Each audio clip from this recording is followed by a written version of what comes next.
Perosito, today on Dupe by the River, we're talking about Copa de Oro as we have our rosters announced here. We got some Union things to talk about with that. Of course, we have a Chicago match that we need to talk about. What a wild one over in Soldier Field. And of course, we're going to preview our matchup this Saturday on 4th of July weekend against the pesky Nashville SC. Hello, Nashville. Ladies and gentlemen, do not go anywhere because you do not want to miss this episode of Dupe by the River. And let's get this started, guys. Done.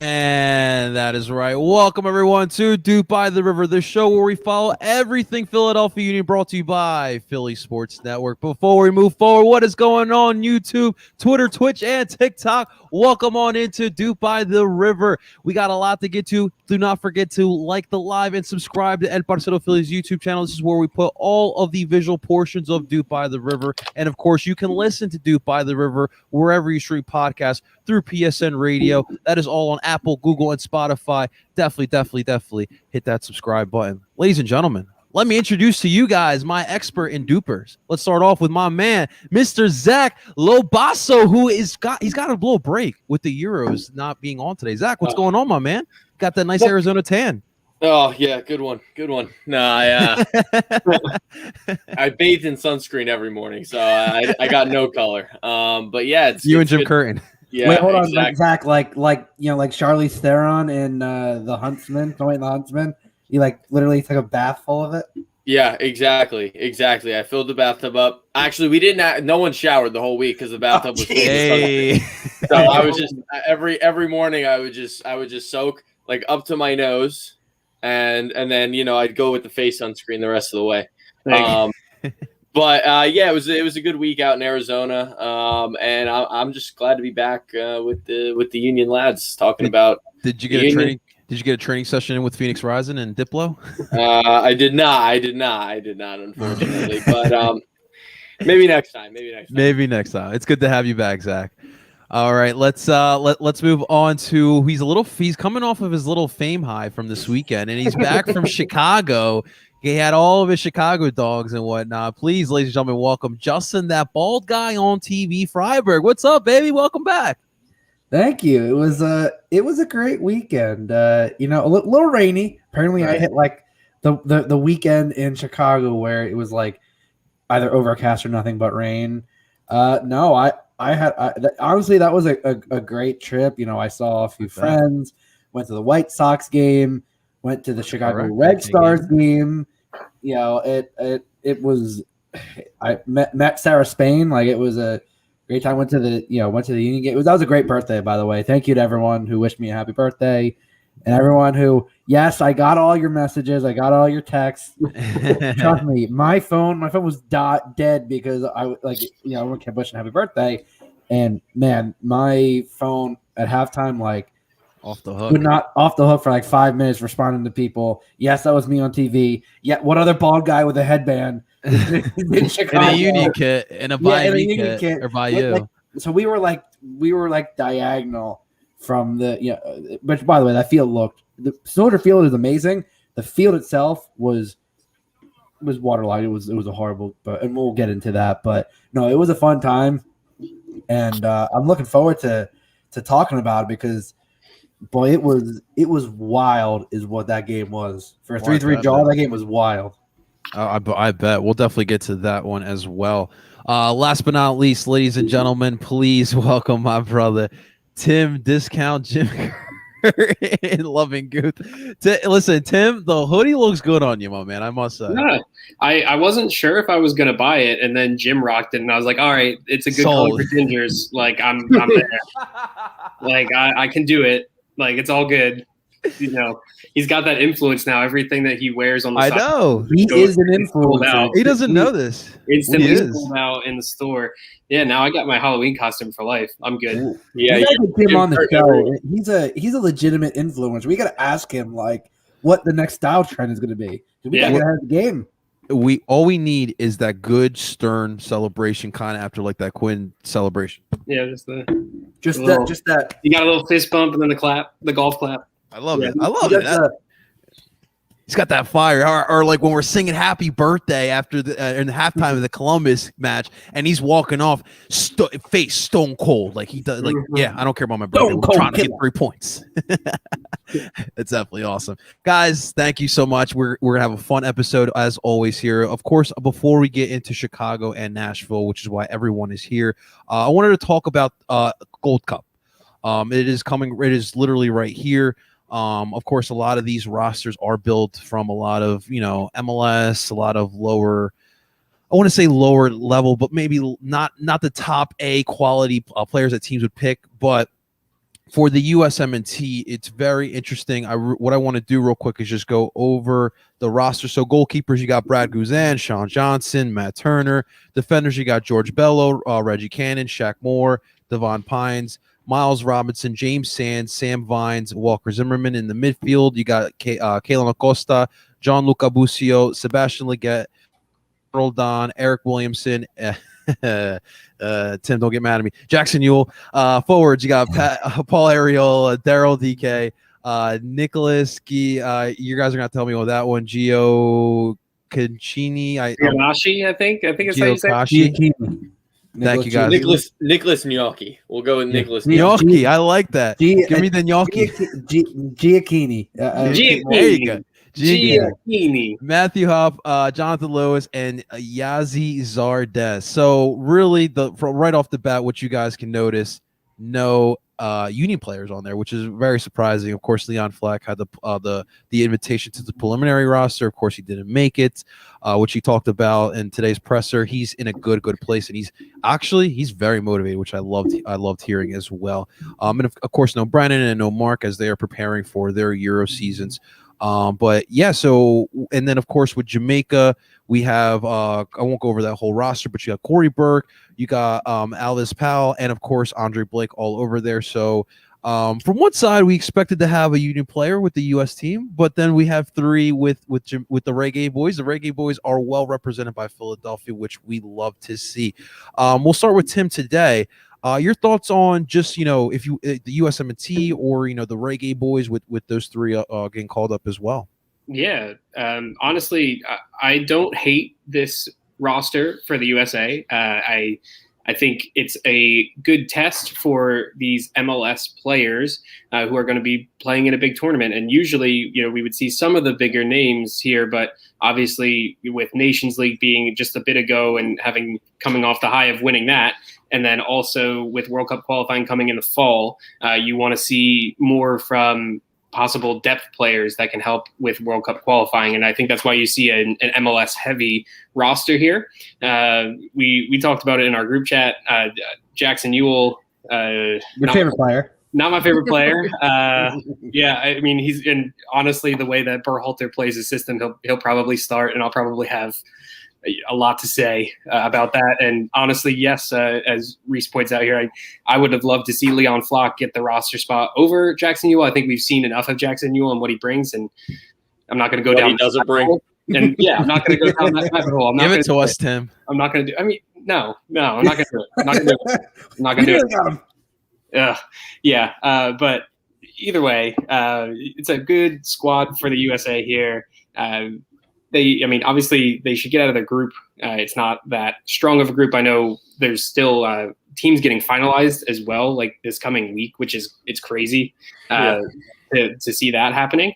But it is what it is. This US side, should be able to go on a run and show what they have here. As for Jamaica, obviously we know our Union boys are going to be there. They're going to play. Andre Blake is, still the captain, I believe, for that side. And I believe Jim mentioned today that they're trying to see if they can stay for Red Bull. Red Bull is next Thursday. That's the next game after Nashville. So we'll see that, this weekend could be the last we see of Corey Burke, Andre Blake, and Alvis Powell for a while. Not that I think Powell's going to start. I think Bizo will come back in. But, it's a good opportunity for those guys to show out for their national teams. And, we'll see what comes of it with it. Justin, can I ask you? You know how crazy I'm going to get watching Leon Bailey feeding Corey Burke? How you feeling about this, man? It's interesting. I mean, the Jamaica roster, I'm sure it's not anything you wouldn't expect. I think depending on how the formation lines up, we talked about it pre-show. I think realistically they're more of a 4-2-3-1 team. And that's the case. I could definitely see them kind of flip-flopping Bailey and Corey between the wing and the striker. They kind of both played on their side, up top or on the wing for the national team. So it wouldn't surprise me either way. For this U.S. team, it's a decent roster. I will give it that much for an MLS heavy roster, which is what we expected. It's a good roster. I think this is definitely Matt Turner's goal. I think there's no question. Sean Johnson's probably your backup, and you brought in Old Man River, embarrassment to all balls, Brad Guzan, just because he's an MLS goalie. Like Tim Howard's retired, so you're not bringing Nick Raimondo anymore as the third goalie. So you had to bring someone. On the back line, I know Reggie Cannon is in mainly to kind of give as a showcase, because from what I've heard, the whole thing with Lille fell through because the owner of the Portuguese team, who's in Boavista, who's also the majority owner of Lille, he sold his shares in Boavista, so that pipeline is kind of dead. So that move fell through, but I've still heard a lot of chatter about Reggie, so I definitely think he'll be playing.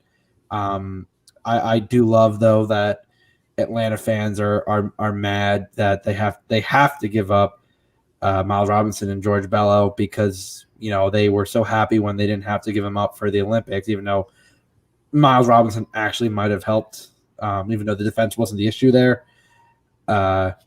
I think Walker Zimmerman is definitely one of your starting center backs. As for the other, I could definitely see Miles Robinson. I think they'll rotate kind of like they do with John Brooks as the main focal point to see who pairs well next to Zimmerman. If Zimmerman has a good tournament, I could see him maybe pushing his way back. He's kind of that guy that I've always liked as a bit of a depth option, but has kind of fallen down due to the rise of Chris Richards, due to the rise a bit at times of Aaron Long. Obviously, Mark McKenzie started to play a bit better. Miles Robinson's there. So you have a lot of younger talent that started to come through. That midfield, listen, Sebastian Lletget is Berhalter's guy. And like him or not, he actually serves a pretty good role. I'd rather have him as a veteran on the team than like Michael Bradley, let's be honest. Like Lletget's not going to do any one thing amazing, but he'll do several things well, which for one of the guys in the midfield, that's really all you need in a 4-3-3. I'm not very high on Busio. I've made it very clear.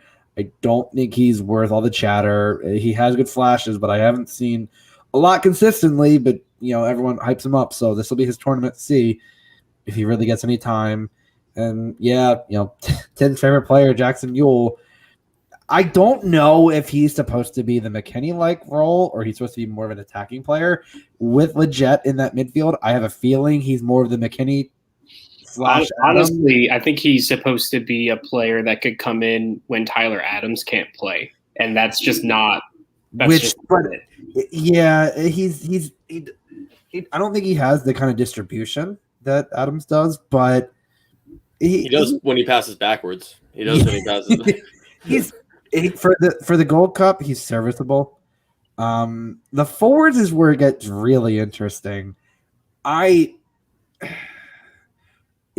feelings on Giassi Zardes. I'm not really. He's a good MLS striker. I just don't love him at the international level. I hope Matthew Hoppe does get some time. I have seen stuff. We have seen stuff from Giacchini, who showed in a few friendlies, showed pretty well in those friendlies.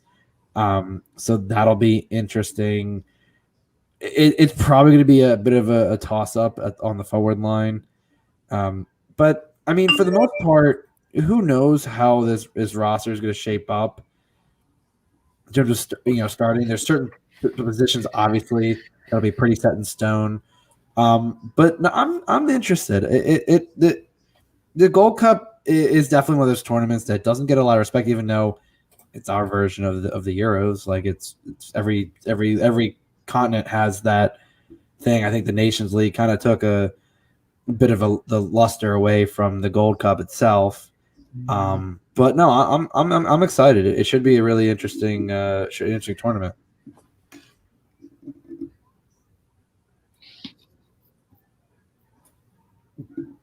As I'm muted there, Zach. That was like on there before we move on. Again. It happened again. You got anything to add there, Zach? So as opposed to Justin, I think I do like Busio a lot. I think he has I think he's going to be a guy that impresses in the tournament if he is given time, and it'll be very good for both himself and Kansas City's wallet if he does perform as I think he will if he gets time. And if he has a bad tournament, everyone can shut up about it. That's fair enough. But listen, he's going to get the move to Europe either way. I know.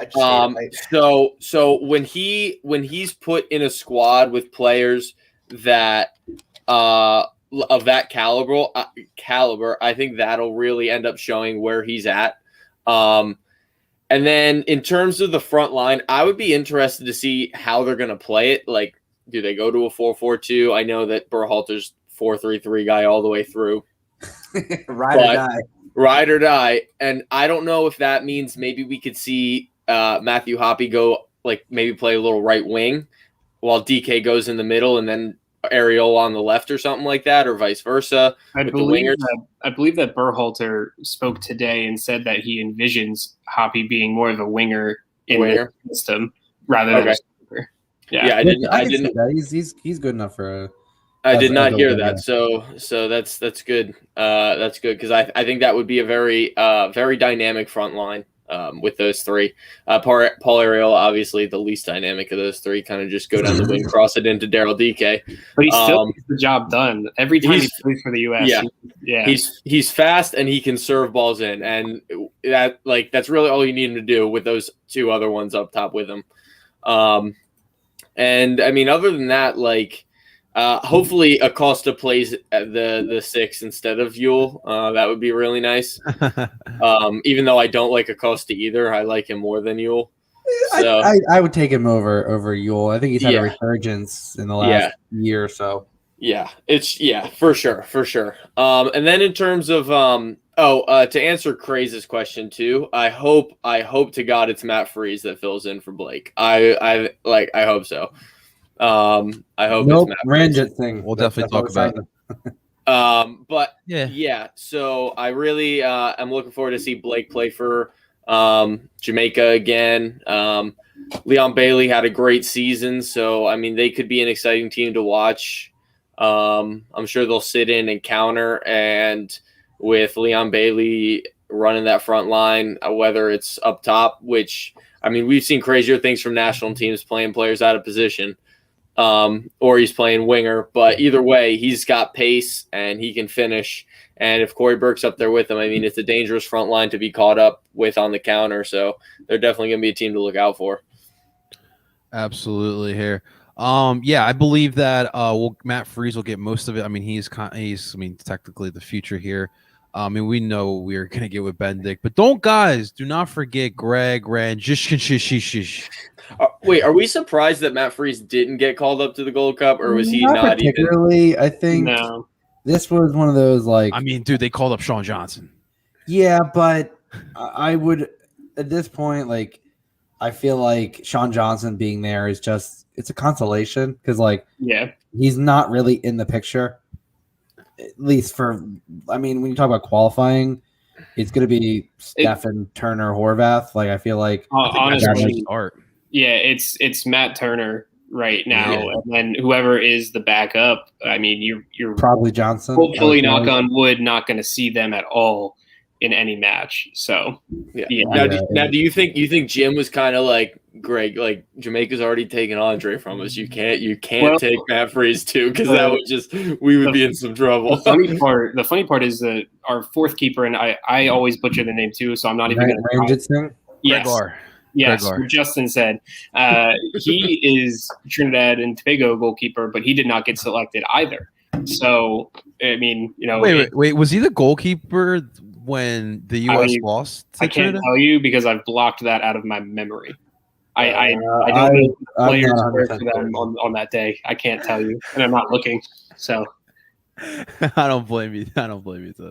All right, guys, let's move forward here because we do have a match to talk about here. This past Saturday, as Justin saw front and center, the Union traveled up to Chicago for the second time this season, Soldier Field, for a little nighttime match up there at Soldier Field. It was a wild one. It was a wild one, and it's crazy when the first goal is off of Glesnes' shin essentially, and it flies right into the net, and Chicago's up 1-0, and Justin's getting to his seat thinking like, "What the hell did I just miss?" I had people texting me like, "You're bad luck." I'm like, "What are you guys talking about?" Like I wasn't even there. I hadn't even gotten I hadn't even got in the stadium then, and they're like, that own goal. I'm like, what are you guys talking about? And then you get this absolutely beautiful, stunning goal from Quinn Sullivan, which we'll talk about in a second because I want to bring that up as far as we do have to put it up in the top 10 of Union goals of all time. And then you get Corey Burke. Corey Burke is like, if for my Flyers fans out there, he's like a JVR. He just knows how to put the trash in the back of the net. Those little rebounds, anything near the net, he loves to bury that bad boy.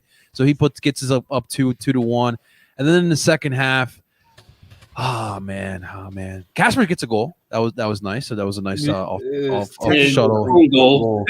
Yes, that was. I will say it was a nice placement. We'll give him that. He bounces off to Shuttleworth. He made the run. Yes, but you get 2 set piece goals by Chicago, and that would wind up our match 3-3. Now up here, who was it here? I just lost it. Oh, we got a bunch of comments here. Give me 2 seconds. It was interesting that what you guys. Okay, so in my opinion, Saturday's game was surprising. When I woke up and I saw the score and I saw the highlights, I was like, "What happened?" I won't say it was embarrassing. I will say though, if this was later on in the season, let's say like the Union are fighting for 1 seed, Supporter Shield possibly, I'd be upset. But it's the beginning of it's still like we're not even at the halfway point, I would say. In the first halfway. Just at the third. At a third of the way through. Right. It is disappointing, but I think Jim put it perfectly. Dude, this is the MLS. Getting away wins, playing away is tough as it is. I'll take this point, and I will say I believe the Union will learn from this performance here.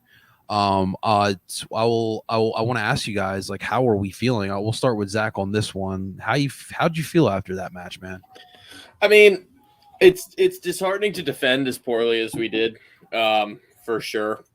But although I would like to say that in the beginning of the season, I did say that I thought that Corey Burke would be our leading goal scorer, and right now he is our leading goal scorer. So hopefully he continues that. So I look smarter than I do on our predictions for the season. But that's neither here nor there. The Union are in 4th place, and I said they'd be in 4th place. Again, my predictions are spot on. Anyway, the game, yes. So defending poorly, I mean, it is what it is. Some days you're just off it. Like Justin said, he was there. The field was horrible. Oh my God, it was so bad. It's when the field is bad and it's raining.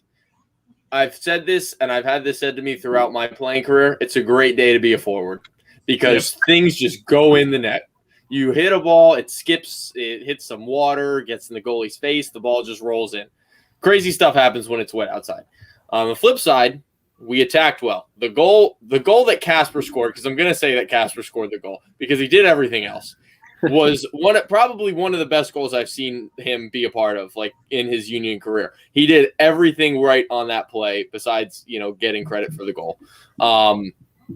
And I mean, Corey Burke, the trash man, he does what he needs to do to score goals. And Quinn had a moment of brilliance in his first real involvement, and it was awesome to see. I mean, so there were definitely positives to take away from the match. Like the guy said, we're a third of the way through the season. So I mean, there's a lot to build on. There's a lot to work on still. Again, it was Stuart Finley's first start. I believe that was a draw, Reese. I'm sorry, that was a draw, not a loss. I know it feels like a loss, but it was a draw. But Stuart Finley's first minutes, I believe. In the MLS, actually. MLS, yeah. So I mean, a lot to build on. And it hopefully it's both like a kick in the tail for the Union to say like we can't do this nonsense anymore, but also like look what we did attacking wise. How can we keep scoring 3 goals a game type of thing? Yeah, I agree with you there. Another point that was brought up here. When Corey goes, I mean, you still have Sergio Santos, which will probably be put into the lineup. But guys, I know Fontana hasn't. I mean, it hasn't been really relevant since the beginning of the season. He did start in that Atlanta match, but you still have Fontana that can play. Wasn't he hurt? I think he was hurt. He's still in concussion protocol, yes. I would hope that by then he'll be fine. Now, obviously, that's just hope.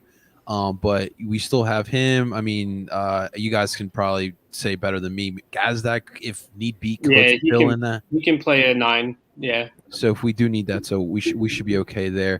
Justin, how'd you feel after Saturday's match? You were obviously there, so you have a little different perspective than we do. So as Tommy said, it was a lot of walking on Saturday. It was you got your steps in, boy. Yeah. Oh my God, I think I had like 22,000. It was bonkers. So we showed up because of all the rain and the Red Stars game being delayed. We got there about 10 minutes in. So we missed the own goal. I took a look at it. That's an unfortunate. That is like the worst of, like, on a normal day, that ball's going out for a corner. Like that, the way that skipped up that field was, I mean, it was raining all day. That field retained all that water. The ball was sticking in places. It was, people were sliding all over the place. I mean, initially Chicago had definitely a bit more of the play. That Quinn Sullivan goal, my Lord, that was right in front of us. And it honestly was fantastic. I stood there in pure amazement, just like, I think my mouth like dropped. I was just like, what just happened? And just started losing our minds. Corey cleans the trash up as he always does. This season he is a goal poacher, and I definitely think, it's unfortunate. I love that he's going to the goal post, but I definitely think that's one thing you miss is he has that ability just to get into those dirty areas and just get it. He'll slide, he'll get in there, he'll do whatever it takes to get that ball across the line. And, you had some rough set piece defending on 2 of those goals. Casper really does. I mean, he creates that goal. I mean, from the angle we couldn't see. We're like, that ball went in the net. We're like, it has to be an own goal. Could not see. It was so quick we couldn't see the deflection. But in all, is it a tough draw? Yeah, but it's a road draw. I think Stuart Finley looked pretty good, actually. Kind of in that Jack/Mark role of being the quicker of the 2 center backs, being the distributor, being able to – I mean, there were a few plays that I thought, oh, no, Chicago has a one-on-one break. They're making for it. And Finley did not go to ground unless he had to. He stood up. He forced players wide. I mean, there was one – it was a one-on-one, and the guy had so much field. And all of a sudden, you just see Stewart just kind of slowly fade him to the left side of the field, outside the box, steals the ball right off of him and takes it up and just recycles the play. I liked what I saw from Finley. I think throwing. You knew when it was 2-2. You're like, okay. That's when Jim was like, you know what? Let me see if I can try to get a win. Like, if not, it's whatever. And you can definitely see Gazdag and Bizo, and Jamiro. Oh my god, those three are working so well off each other. I mean, Gazdag and Jamiro. There was a few where you'd have, Jamiro leaving a back heel pass, without looking, and Gazdag knew, like, they were on the same page. And I'm curious. I think Gazdag gets the start in the next game. I hope so. But you can see him and Montero. It's going to be very tough to keep them off the field. And I think, again, I said this, it creates the best of situations where who do you put in the midfield? I mean, right now, Bedoya potentially coming back is going to be big. But you have all these options. You have it like, okay, yeah, we're losing Corey and we're losing Andre and we're losing Alvis. But you have so many options. It's like this team hasn't even scratched the surface of what I think they're capable of. And right now, you're around a third of the way in and you're in third place. Yeah. That's not bad at all. I'd say, given the way the season started, right, especially with all the stuff with after Champions League, you had told me third place by the end of June, I would have said, yeah, okay. Like, I would have been pretty set with that. So, not the best of games, but hey, a road point is a road point. Right. You just gotta go. It happens. Let's focus on the next one. Yes, sir. Tim, anything to add on there? You guys kind of covered the match. I will say the one main issue for the Union has been their set piece defending. The Union, as a defensive team, are top 4 in the league. Like stats show it. They allow less than a goal per game. In the last 2 matches, or 2 away matches, I should say, they've allowed 5 goals. And 3 of them were from set pieces. 2 of them were own goals. So that's pretty crazy. And then when you look at what they've done at home too, both of those goals against Miami in the first match, those were set pieces. Really, the only goals that they let in that weren't from lapses on set piece defending were the game against New York City, where you have a red card and it's just a crap fest anyways, and then the 1-1 draw against New England. It's just a goal against the run of play. Those are the only goals the Union have conceded this year. That's only 10 goals. They're a very good defensive team, and if they can get set piece defending right, there's no reason they shouldn't be higher than third place. Right. And I think after seeing what has happened over the last week, with game in Atlanta, tough own goal, set piece defending not good.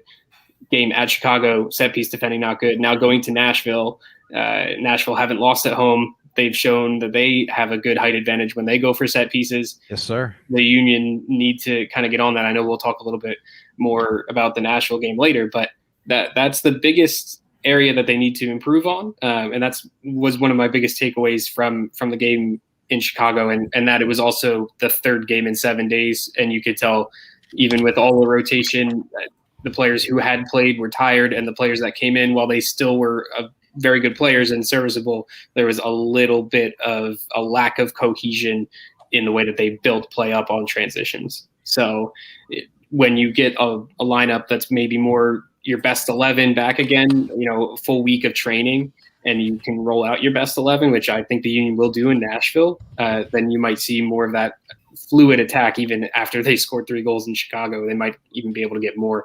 But yeah, it just comes down to defending set pieces well, and not losing your mark, or not having that little lapse of concentration in the most important moment.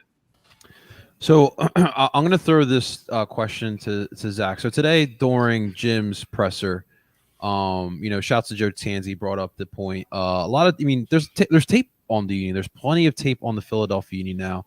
A lot of teams are throwing a lot of 3 and 5 back sets, and the point is, this Union midfield, who we've been talking about a lot over the past couple of minutes, is pretty damn strong. What are your takeaways, Zach, on just teams, trying throw off this diamond that we have, this deadly diamond?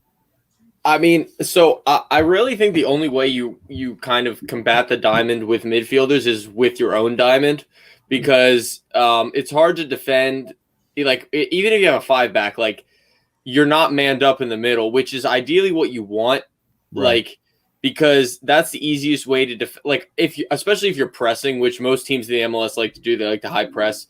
So with the Union, the way that it works is like Montero kind of floats around. If he's not at the 10, if he's playing that like left center mid role, he kind of just like floats around on like the left wing, inside a little bit, whatever. And then, so usually someone picks him up. But then it kind of leaves Bedoya the ability to kind of go down the wing if he wants, or cut or tuck inside, depending on what the other team's giving them. And like if Flock's playing the defensive midfielder or El Brujo, doesn't really matter. He's usually free because teams aren't playing with the diamond. Yeah. So no one really picks him up. So he's kind of free to bumper ball back to the center backs if he needs to, or spray it out wide to the outside backs or wherever Jamiro is. And I think like now the 5-back / 3-back is becoming extremely popular. And it's because it gives teams so much fluidity and attacking options. But again, it as much as it is difficult to deal with when you're defending, it doesn't really solve the issue of a diamond in the middle, which, like I said, is very hard to deal with unless you also go with 4 in the middle. Like teams will play 4-4-2, but those outside mids don't really tuck in. They don't really like tucking in because obviously that's why they're outside mids. And their job is more so, let me cover Bizo and let me cover Wagner, because if they start making runs, that's my job, not really the outside backs, because the outside backs then have to deal with Jamiro and maybe Bedoya, or if whoever's playing the 10 flares out wide, they have to deal with those guys. So it really does cause issues when you're trying to press and when you're trying to defend, unless you, like I said, man up 1-for-1 in the middle. Those really good points, and we're just going to have to keep figuring it out too. I mean, we do know that Jim can be tactical, flexible, not over the last 2 years really, but we all remember the Jim 4-2-3-1 that was constantly thrown out there before the Ernst Tanner days. That was more of an Ernie Stewart requirement, though. Correct. Yeah. Tim, what I wanted to throw at you, obviously the second goal of this game was an absolute beautiful, beautiful goal. Where do you rank this Quinn Sullivan bicycle? It's really hard to think of a spot. I mean, it obviously deserves top 10 just because of the narrative alone. I mean, it's the kid's first goal in MLS, and you find yourself totally free in the box on a corner, and you can kind of set up a scissor / bicycle kick and hit it perfectly, and then get the reaction from his teammates. That was my favorite part, was seeing the different reactions of the players, seeing Jamiro Montero hold his head like it's about to fall off. Jack Elliott's jaw was on the floor. Like it was a crazy moment there. And I would say, I mean, it's top 10. I don't know if I can really rank it over some other goals, like maybe obviously the playoff goal against Red Bull has to be up there. Throwing it back to way back, Carlos Ruiz hitting that ball first time and scoring back when I believe it was 2012.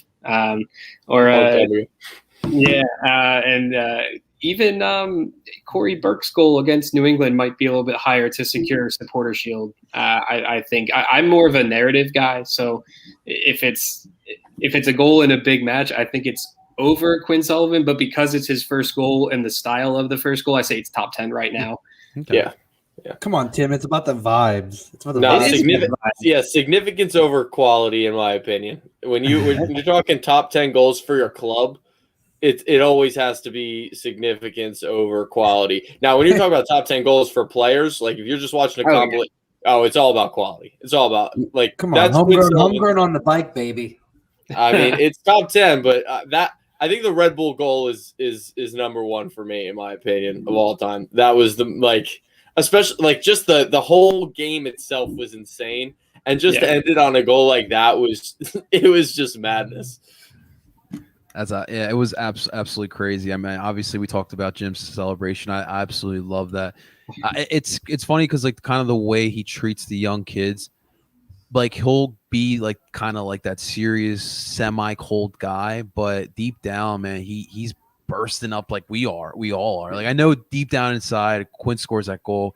He's just going crazy, but he's a proud dad. He's a proud He dad. is a proud dad. Honestly, the only time I've seen him go crazy for goals are when center backs score. So Oh my god. if you're going to be a goal scorer and you want a reaction from Jim Curtin, you just have to be a center back. That's what you got to do, man. He's center back love. No one loves the center backs besides Jim. I was hoping he was gonna pull out the Zidane cell when Bale scored the bicycle kick and he went. Oh with my god, it was absolutely awesome. It was a wild game. We walked away with the point, and you listen. 5 points in what 6? We played 6 days. Was that what it was?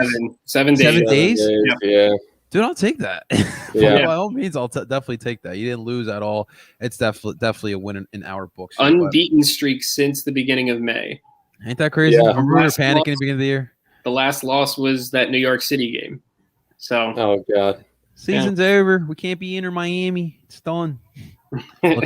Look at us now. All right. Well, guys, so from one football stadium, an American football stadium, an NFL football stadium, to another NFL stadium, because now we're Philadelphia Union take our very first adventure to Nashville, Tennessee. Bachelorette USA. Huh? You guys ready for this one?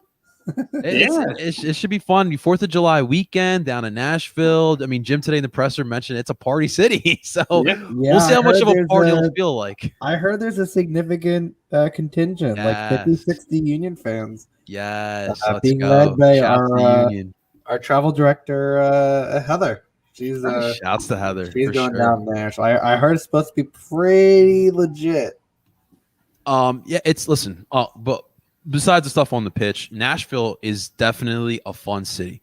Now, the three of my co-hosts here know I absolutely despise country music. I can't stand it. But even so, the country capital is still pretty fun. Lots to do there. So if you're a Union fan, just go down on the Strip. You'll find something to do down there. But kind of before we get into this, guys. So, guys, this is our first match with Nashville. So this is kind of a little bit of a history. What are your takes on Nashville so far as a team? Like, what was your initial thought when they became an MLS expansion team to now being in the MLS? And we'll start with Tim on this one. Yeah, I mean, seeing them come up through USL and then becoming an MLS team. They did it the year after Cincinnati did it, and there was that rivalry that they had there. So it almost seemed like they were copying them. I'm kind of upset that that rivalry hasn't really carried over to MLS because I enjoyed watching USL back in the day when it was Cincinnati, Nashville kind of fighting for the top, and now they're not there in MLS. They're not at the top. Nashville, they had a good first season with the expanded playoffs that we saw last year. They made the playoffs. They won a playoff game against a poor Inter Miami in their first season too. And yeah, I mean, they're a good team, defensively sound. This year, they've played a lot of games at home. They've played 7 games already at home, and so it'll be their 8th. They haven't lost at home either. 3 wins and 4 draws. So it's going to be a tough match for the Union. But I think the Nashville team right now, being 10th place, kind of middle of the pack, not really looking like they could push for playoffs, but at the same time, it would be lower, that maybe that final seed to get in. But yeah, I don't know. We haven't seen the Union play them yet. What that atmosphere is really going to look like. I've caught some games there, and I mean, honestly, it reminds me of MLS 2.0 with the football stadium. While it can get loud and it can get rocking, it's not like it doesn't look like Atlanta to me. So it doesn't give me that feel. But yeah, Nashville fans love their sports, and if they can gravitate to this soccer team, props to them and to MLS for getting another team in the actual South, not just in Florida. So yeah. Well, that is an interesting point too. I mean, obviously, when Atlanta became a team, I feel like the MLS was just like, okay, so if one soccer team can work in the South, we should try to find a way to make other southern towns or cities become good soccer towns. So I feel like they were trying to do that here with Nashville. And I'm not saying that they've been bad. Obviously, they had a good outing last year in the MLS Cup playoffs in their first year. But it's definitely interesting how like it kind of all started for them. You know, you guys remember when they released that logo? We all were just shaming it to no end. And it's even to this day, I really don't even care for their logo, or their shield or whatever. But it's definitely a town that you need to take advantage of. When the Titans are good, I'm trying to think of the other. Oh, when the Predators are good as well, that city's alive, and you already know the party vibes that are down there. So they're hoping that Nashville can definitely do the same. To your point, yes, they need to get out of Nissan Stadium. Like I was for all highlights, dude. The corners, you see the Heineken like all blocking off the stands. That's just a bad look. It really is just a bad look. And last year during the playoffs, you're seeing a 30-yard line in a playoff game. Like, come on, I don't want to see NFL 30-yard line, 50-yard lines in MLS stadium. So I have high hopes as far as making this work. We are getting a tricky business when you're talking about expansion. We got a lot of teams in this league, and we'll see how that can definitely work. Justin, what did you think of Nashville so far come in this league? They definitely have an identity, which is defensive. I mean, they don't give up many goals. They also don't score many goals. Like that's it. It's the teams like that live on a very fine margin. That you're like if they're down say 2-0, they've shown that they can come back from that. At least this season, they've been scored on early. They had what I can think of 3 games where they've come back from 2-0 down to get 2-2 draws. I know against Montreal, I know against Cincinnati, and I know against Atlanta. If I've missed any, please let me know. But those are the 3 that I know of off the top of my head. They have a very defensive identity. Now, I have to imagine that this is probably the last game for Walker Zimmerman before the Gold Cup. I would think so. Yeah. But he's going to be the back. Joe Wellis, that center back pairing of Dave Romney and Zimmerman has been pretty good for them. Daniel Lovitz, PA's own Daniel Lovitz. Trust me, MLS does not forget to mention that every time it's around. But he's been doing pretty well. I'm not sure. Is Alistair Johnson? Did he make Canada's Gold Cup roster? He's been pretty good for them. He was a draft pick last year. I missed that. Yeah, I don't know. They have a pretty good back line. How was it? Tim's other twin, Dax McCarty. Yeah, has been patrolling that midfield now. After being a while in Red Bull. Has bounced around, was in Chicago, and has been in Nashville the last few years. And he's been a very good presence. Him and Zimmerman have been a very good veteran presence for that team. Right. Big pieces. I know Anibal Godoy definitely he roughs out that midfield. He's a very El Brujo-like player. Not afraid to get physical, not afraid to make a statement out there on the field. And then the forward lines gets interesting. Cadiz has kind of been hit or miss for them. Mukhtar has shown he can score a goal or 2. Leal has been okay. Like they have a lot of players that have been okay, but nothing that's really stood out. And they have former Union, one of the leading goal scorer, I believe in Union history, CJ Spong. He's not leading in number 2, history, but he's up there. Nationally, 2 still exists. So put some respect on Seba's name. I'm just kidding. I wasn't sure. I was trying to remember if it was. I think he's top 2. I think he's a second. Right. Casper's getting close now. Yeah. Oh no, he's absolutely. But I think with Nashville, like I said, they don't give up a lot of goals. They don't score a lot of goals. So they operate, again, very fine margins. So it's going to be a very defensive battle. It's going to be a very ugly battle. And I'm kind of curious about how, it's going to be which team gets that counterattacking goal. I think that's how, I know Nashville likes possession, but it's both teams are going to kind of be set, and I'm curious which defense breaks first, if at all. Yep. Absolutely. Zach, what do you think about Nashville here?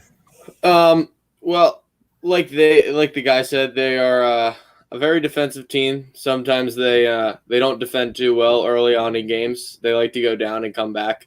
And they love a good tie. They love a good tie. They so far this year they have 6 ties, I think it is. 1, 2, Will be 2 more than you. I might. It's a draw. 4. Hold on, let me see. And a majority of them being 2-2. It's very weird the way that they 6 draws so far this year. And I mean, the attack is very inconsistent with them. But they do better at home than on the road. They haven't won a game away so far, and they haven't lost a game at home. So that's kind of how their season's been. I mean, they've only lost 1 game all season. So it's going to be interesting going down there because I don't know how well we match up with them because I don't think we really want the ball, but then again, I don't think they really want the ball either. I think we both really thrive on. No, you have it. I really think we both thrive on counterattacking. And so it'll be an interesting dynamic. I honestly think it's going to be another draw. I think the Union will get a point down in Nashville. We'll get to that prediction in a second there, man. But I think it's going to be a very interesting game to watch to see how tactically both teams decide to play it and how much they really want to keep, like who has possession more. If they, it'll be a weird one. I think it's definitely going to be a weird one to see how these teams in their first matchup really match up against each other. I agree. Well, guys, what better way to find out about Nashville than to ask a Nashville fan, right? So, guys, without further ado, please welcome one of my fellow parceros down in Nashville. Welcome, Harold Villalobos. Harold, what's going on, my brother? You got to unmute yourself, my man. There you go. What's up, guys? How you guys doing? Hey. Good, man. How you feeling? Feeling good, man. Just got out of the gym. Hey, getting that pumping. Putting some workouts. Getting ready for that call up, huh, Harold? Oh, yeah. You already know. Always ready. Hey, if La Selección don't got James, they got to call me up there. Yes, let's go. I love it. Tú ves a James. James is out here in New York. He's out in Mets and Phillies games. He's hanging out with KD. He's hanging out with Falcao in Miami. Yeah, he's all over the United States, man. That's crazy. He needs to be Nashville, no? And right. In Nashville in the honky tonks at some point. In a Polo tavern. That's great, man. Harold, so last year we spoke in the MLS is back. Obviously, you guys could not compete in that tournament, which kind of was a big blow for you guys in your first year. It was a weird year as it was. It was a great interview, and it's great to finally talk to you again. How's it been? Obviously some normality's coming back. You guys are actually going to matches as we lost Harold. But it sucked for Nashville. You guys remember it was their first year, and then COVID happened, and then MLS is back, and then they can't even play in the tournament, and that was an absolute blow there.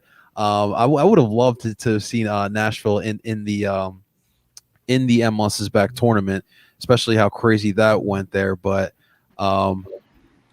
as Harold is back now.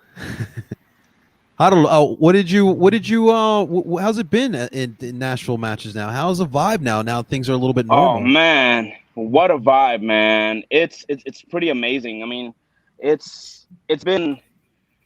I mean, I'm not gonna say we're packing the house because we're in the Nissan Stadium, the Titan Stadium, and it's like 70,000 people, right? But I mean, we're consistently getting up to 20,000 people in there. That's good. The back line just crazy atmosphere from the get-go right before the game. The tailgates have been amazing. Just whole great vibes all around. You know. How's the city accepted them, or how they reacted toward them? You know, at first Nashville's weird with sports, right? With Nashville, we tend to be skeptical at first, like how we did with the Predators. And as the city gets to know the team and pays a little more attention to them, the love for the franchise starts growing, right? But we already had this team before in USL, so there was already like a kind of like a stepping stone on the supporters. Right. Just vibes over here, and we just picked up from that. The city, I mean, everywhere you go now, you'll see something Nashville SC. It's pretty crazy. I mean, that's good to see. Would have never thought about this, like how crazy the city has accepted the team. It's been great. That is awesome, man. That is what you want to hear for sure. What are your takes on this team this year in 2021? What's been good? What's been bad? How you feeling? So, it's been a weird year, right? Just with the performances, almost same thing as the beginning of last year. Lackluster in the offensive side. Just stout defensively, I would say, but how would I say this? We're not lackluster offensively, right? We're just not putting the goals inside the net. We create the most chances. I think we're second in the league right now, creating chances, right?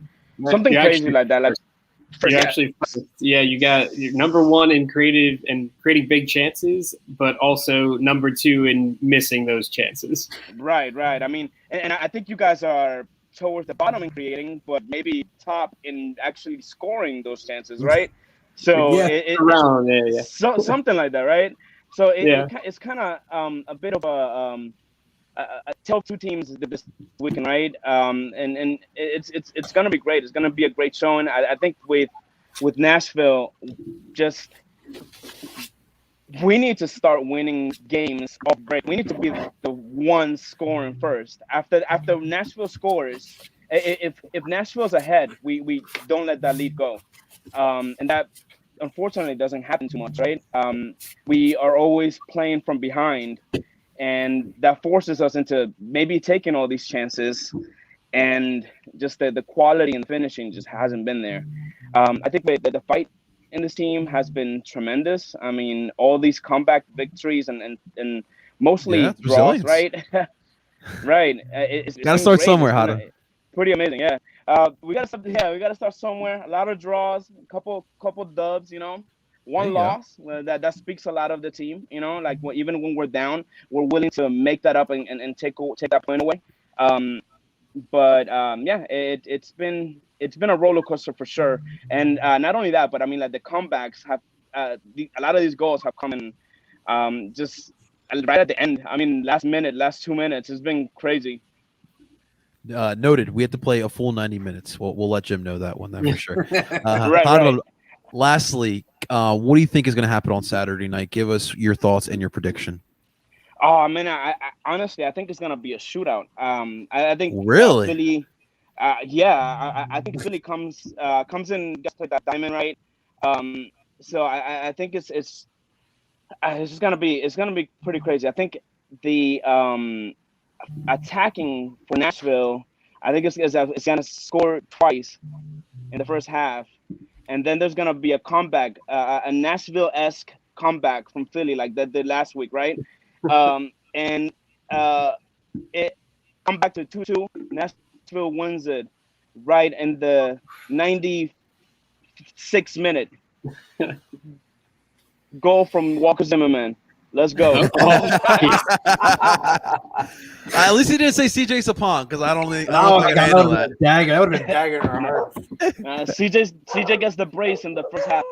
Oh, jeez. Hado. Well, listen, Hado, we really appreciate you coming on here. What we're going to do is we're going to put your Twitter account in the comments. Guys, please go follow Javier. Hado. He's a great Nashville supporter, part of Parceros Nashville. And Harold, honestly, it's truly a blessing to see you again. We semi-survived COVID. Obviously, the finish line. It feels like it's almost there, but we still just a little bit. But I hope to hopefully to finally meet you in person, my man, and keep la raza colombiana muy fuerte allá abajo, papá. Absolutely, bro. Maybe I'll see you guys in Philly. Oh, Papa, Absolutely, you're always man. welcome here. All you guys are always welcome here. You guys, honestly, Nashville, I've had some really good encounters with online. You guys have been nothing but class. Not only seriously. online, you guys better come over here if you guys can make it. Our tailgate is open to everyone. We'll let them know. Yeah. Hey, I got nothing but love. I got some airline credits to use from last year. Hey, come by, hit me up, man. How do we have a good contingency going down there. 60, right? Yeah, Justin? like 50, 60 people. Yeah, it's supposed to be pretty. From what I've heard, Awesome. It's supposed to be pretty big. Give them that Southern hospitality, Awesome. but not in 90 guys. minutes though. Yeah. Harold, until next Thank you guys time. for having me. Of course, Absolutely. thank you. Thank you guys. See you guys. Peace. Harold from Parceros Nashville. It's great talking to him. All right, now to you guys. Now to you three knuckleheads. Zach, give me the prediction. You started alluding to it, but give me your thoughts on the match. Yeah, so like I said, I think it's going to be kind of a feeling each other out kind of game. See how each team wants to play against each other. I think it's going to be 1-1. I think that I think Nashville scores first, and then the Union do come back. But I think both goals happen in the first half, and then the second half is kind of just kind of locking horns and a conflict of styles that really kind of just keep it at a stalemate. Okay. What about you, Justin?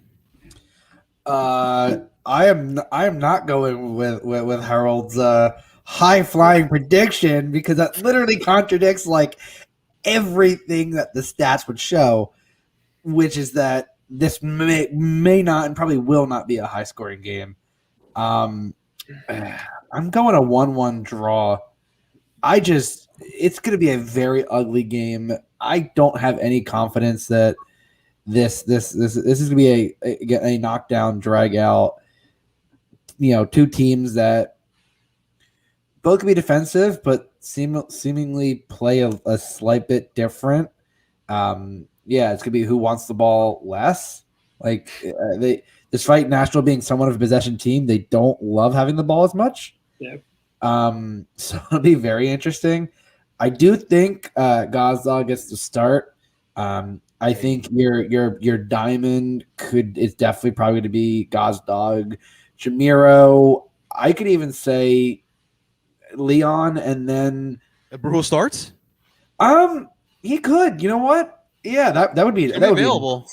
That would be an insane diamond. By the way, that just be very interesting to see how that works out. Yeah, there's so much offense and yet so much defense in that. Like, I think that midfield would definitely allow Gazdag to free up, be a lot more offensive minded, because you have at least half that midfield is going to run their ass off and play behind the ball. So I definitely think that'll be interesting. But it's Nashville, a team that does not score a lot, does not give up a lot of goals. So 1-1 sounds about right. Okay. It's gonna be the battle of the center backs. Romney and is his name Romney, right? And Zimmerman versus Elliott and Glazes. I would assume Jim's gonna go with. Should be fun. Probably back to that. Yeah. There can only be one good pair. Tim, what do you think, man? I mean, I'm with you guys in thinking that it's going to be a really closely contested match, but I think the Union are going to field their best 11, which for me, I mean, we already know the back line is what the back line is going to be, and we know the forward pairing right now is Casper and Corey. But I think the midfield diamond, the best 11 for me is Flock at the 6. Bedoya trained today. I think he comes back in, and then you have Jamiro on the left and Gazdag at the 10. And I think if those guys are out there for the majority of this match, then the Union can score 2 goals on Nashville, even in Nashville. Let's go. We've seen that Nashville, while they're a good defensive team, they also have let in a good amount of goals this year. So I have the Union actually winning this game 2-1, getting back to their winning ways here. Again, it's all narrative for me. I love thinking of these things and seeing how close the Union are to the top of the East again. If they get a win and then some of the Orlando or New England start to drop some points again, like we saw New England drop points against last place FC Dallas in the West. Like if they drop points again, Union or what, they move up to second place with a win. So that's why I'm going with that. I think Jim is going to roll out his best 11 because with World Cup now coming up, you're not going to really have a chance to see what this best 11 really looks like for another few weeks here. So I said 2-1 win Union, close game throughout, but they get the goals to win it. Tim, atop of the East is where they belong. It is. I'm so excited to see this midfield. Now, Jim actually got me excited about it in the press conference, but just the thought of Gazdak, Jamiro, Ali, Jose, or Leon, like the options are endless. It's awesome. I'm excited. This midfield is very gonna be really hard to stop there. Should be a lot of fun. Well, boys, you enjoy that match on Saturday night. Ladies and gentlemen, this is another episode of DOOP by the River. Thank you so much for tuning on in. A quick reminder for DOOP by the River, the vlog will be out tonight. Yes, that vlog will be out tonight from last Wednesday's match. It's a good one. There were some good scenes. Just the thought of seeing everyone back and a normal vlog, it was just so surreal. So stay tuned for that. That will be on this YouTube channel as well. Guys, please stay up to date with Tim and Zach's articles. And now we have Steve. We have Steve doing some articles for us now too on PSN. What do we got writing brewing up? What can we get people excited with from the writing? From the writing, I mean, we're still going to be, covering Euros and America as we get into even more the nitty gritty of knockout rounds. So I'll be having all of those match previews, and I know Zach's going to have the recaps of Copa America. Steve's going to have the recaps of the Euros. Nice. And then as we move forward with the Union, there's a whole lot we can really look into depth pieces. I know Steve really likes to go in depth on different tactics and things like that. And I believe he put out a tweet today asking people if they would like to see more articles diving into Jim Curtin's tactics and why it's really working right now for the Union, and how it's kind of taken from some other teams around the world, things like that, as he brings his European influence in on that as well. So yeah, we got you covered with a bunch of different articles. Obviously, the Gold Cup's coming up. We're going to have some previews on that in the next few weeks.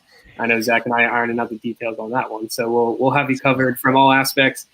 Still working in a piece on the U.S. women's national team here. I know they're playing Mexico right now. They're winning.